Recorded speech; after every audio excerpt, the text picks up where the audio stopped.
In this video, you will learn how to use the sort function in Excel. The sort function sorts the contents of a range or array in ascending or descending order.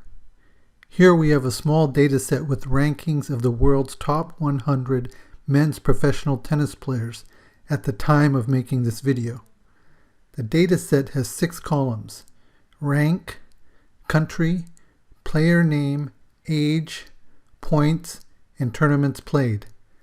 Let's dive into our first example. In this first example, let's say that we want to sort by the country column in column B. Let's go to H2 and start a formula. Equal sort, then open parentheses. The sort function has 4 arguments. The first argument is array or range. This is the range where the data that you want to sort exists in. In our case, it will be A2 colon F101, which highlights the range, comma. The second argument is sort index.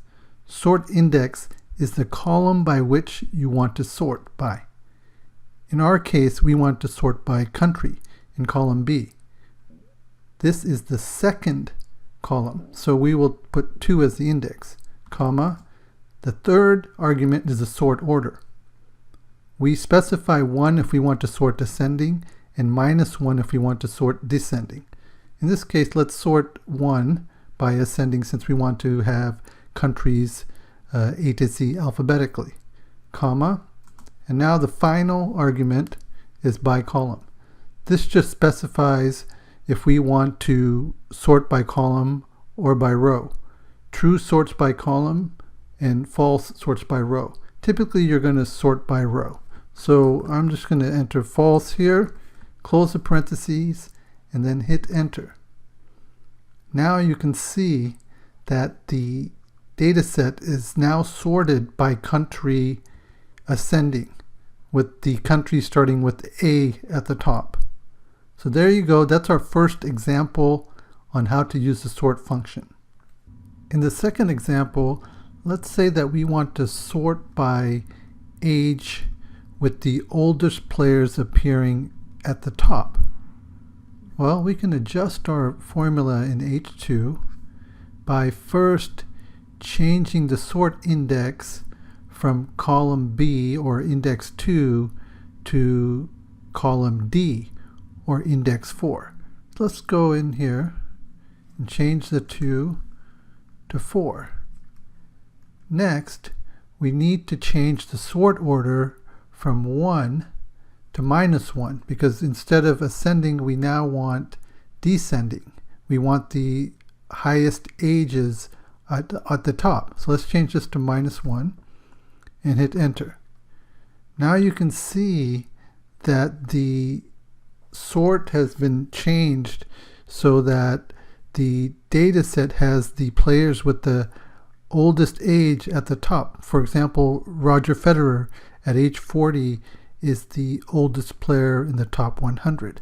Now what if we wanted to change this to the other way around? Let's see who are the youngest players in the top 100. Well, let's just go back to our formula, and all we have to do is we have to change the sort order from -1 to 1, which makes the sort ascending. Hit enter, and now you can see that the age is now sorted ascending with the youngest players on top. We can see that Carlos Alcaraz at age 19 is the youngest player in the top 100, along with Holger Rune, who's also 19 years old. So that's our second example on how to use the sort function. In the final example, let's say that we want to find out which players play the most tournaments.